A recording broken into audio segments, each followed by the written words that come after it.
திமுக, தேமுதிக இடையே தொகுதி உடன்பாடு எட்டப்பட்டிருக்கிறது.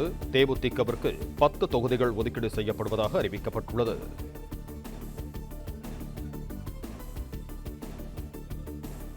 தேமுதிகவிற்கு 10 தொகுதிகள் ஒதுக்கீடு செய்யப்பட்டிருப்பதாக அண்மை செய்திகளை பார்த்துக் கொண்டிருக்கிறோம்.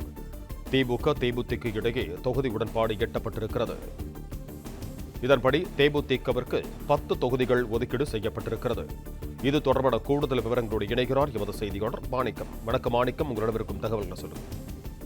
திமுக கூட்டணியில் காங்கிரசுக்கு அடுத்தபடியாக அதிக எண்ணிக்கையிலான தொகுதிகள் ஒதுக்கீடு செய்து தேமுதிகவுடன் உடன்பாடை திமுக மேற்கொண்டிருக்கிறது. திமுகவுடன் முதல் முறையாக கூட்டணி அமைத்திருக்கக்கூடிய தேமுதிகவிற்கு முதல் முறை தேர்தலின் பொழுதே 10 தொகுதிகள் என்று தங்களது கூட்டணியில் இருக்கக்கூடிய கட்சிகளுக்கு முக்கியத்துவம் அளிக்கக்கூடிய அதே அளவில் தேமுதிகவும் அளிக்கப்படும் என்ற உத்தரவாதம் கொடுத்தவர்களை கூட்டணிக்கு அழைத்து வந்த அதே வாக்குறுதியின் அடிப்படையில் 10 தொகுதியில் ஒதுக்கப்பட்டிருப்பதாக சொல்லப்பட்டிருக்கிறது.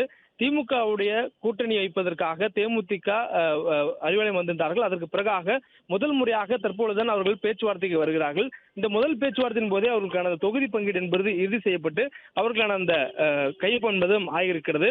குறிப்பாக தேமுதிகவுக்கு 10 தொகுதிகள் என்ற அளவுல எண்ணிக்கை என்பது ஒதுக்கீடு செய்யப்பட்டு அதற்கான உடன்பாடும் கையொப்பமாயிருக்கிறது. நடைபெறக்கூடிய இந்த 2026 சட்டமன்ற பொதுத் தேர்தலில் திமுகவுடைய தலைவர் முதலமைச்சர் மு க ஸ்டாலின் அவர்களும் அதே போன்று தேசிய முற்போக்கு திராவிட கழக பொதுச் செயலாளர் பிரேமலதா அவர்களும் இன்று தொகுதி உடன்பாடு குறித்து கலந்து பேசியதில் மதச்சார்பற்ற முற்போக்கு கூட்டணியில் இடம்பெற்றிருக்கக்கூடிய தேசிய முற்போக்கு திராவிட கழகத்திற்கு தமிழ்நாட்டில் 10 சட்டமன்ற தொகுதிகளில் போட்டியிடுவது என முடிவு செய்யப்பட்டிருப்பதாக அந்த ஒப்பந்தம் என்பது கையொப்பமாகியிருக்கிறது.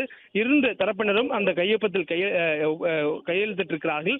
தொடர்ந்து திமுகவுடைய கூட்டணியில் 10 தொகுதிகள் தங்களுக்கு விருப்பமான தொகுதிகள் எது என்பது குறித்தான அந்த தொகுதியில் அடையாளம் காணக்கூடிய விருப்ப பட்டியலையும் தேமுதிக வழங்கியிருப்பதாக தெரிவித்திருக்கிறார்கள். குறிப்பாக தேமுதிக கேட்கக்கூடிய அந்த 10 இடங்கள் என்பது கடந்த 2011 சட்டமன்ற தேர்தலில் அதிமுக கூட்டணியில் அங்கம் வைத்திருந்த பொழுது தேமுதிக போட்டியிட்டு வெற்றி பெற்ற அந்த 27 இடங்களில் 10 இடங்கள் அவர்கள் கேட்கக்கூடிய இடங்களாக சொல்லப்பட்டிருக்கிறது.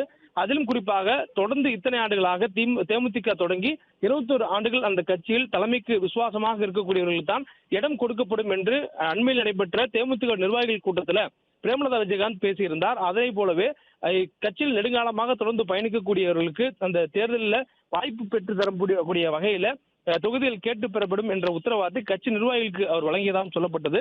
இந்த சூழலில் தான் இன்றைய தினம் பேச்சுவார்த்தைக்கு முதற்கட்ட பேச்சுவார்த்தைக்காக வருகை புரிந்திருந்தனர். இந்த முதற்கட்ட பேச்சுவார்த்தையின் பொழுது இந்த தொகுதி உடன்பாடு என்பது கையொப்பமாக இருக்கிறது. 10 என்ற எண்ணிக்கையில தொகுதி பங்கீடு என்பது செய்து முடிக்கப்பட்டிருக்கிறது. திமுக கூட்டணியில் அங்கம் வைக்கக்கூடிய கட்சிகளில் இதுவரையிலும் மொத்தம் 9 கட்சிகளுக்கு தொகுதி உடன்பாடு என்பது கையொப்பமாக இருக்கிறது. முதல் கட்சியாக காங்கிரஸ் கட்சிக்கு அதிக எண்ணிக்கையில தொகுதி ஒதுக்கீடு செய்யப்பட்டது. அதாவது 28 என்ற எண்ணிக்கையில தொகுதி உடன்பாடு என்பது கையொப்பமாக இருந்தது. அதற்கு அடுத்தபடியாக அடுத்தடுத்த கட்சிகளாக அந்த பேச்சுவார்த்தை நடத்தப்படும் சொல்லப்பட்டிருந்தது.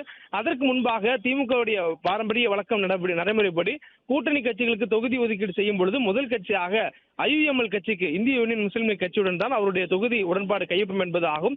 அதன் அடிப்படையில் இந்த முறையும் IUML கட்சியுடன் அவருடைய தொகுதி உடன்பாடு கையொப்பமிட்டார்கள். அதற்கு பிறகாக மனிதநேய மக்கள் கட்சியுடன் அவர்களுக்கான தொகுதி உடன்பாடு கையொப்பமானது. அதனைத் தொடர்ந்து காங்கிரசுடன் தொகுதி பங்கீடு பேச்சுவார்த்தை நீண்டு கொண்டிருந்த சூழலில் அவருடன் தொகுதி பங்கீடு என்பது 28 என்ற எண்ணிக்கையில் உறுதி செய்யப்பட்டது.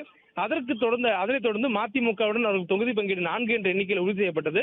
அதற்கு பிறகாக கம்யூனிஸ்ட் கட்சிகளுக்கான அழைப்பு கொடுக்கப்பட்டது. அதுக்கிடையே அவர்களுடைய தொகுதி உடன்பாடு என்பது கொங்கு நாடு மக்கள் தேசிய கட்சியுடன் 2 என்ற எண்ணிக்கையில உறுதி செய்யப்பட்டிருந்தது.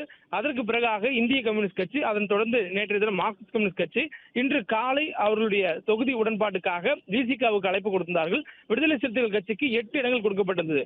விடுதலை சிறுத்தைகள் கட்சியும் 10 இடங்கள் கேட்டிருந்தார்கள். ஆனால் அவர்களுக்கு கூட்டணியில் புதிதாக பல கட்சிகள் வந்திருப்பதால் தொகுதிகளை கொடுப்பதற்கான தேவைகள் அதிகம் இருப்பதனால் திமுகவும் தொகுதிகளை குறைத்துக் கொள்கிறது.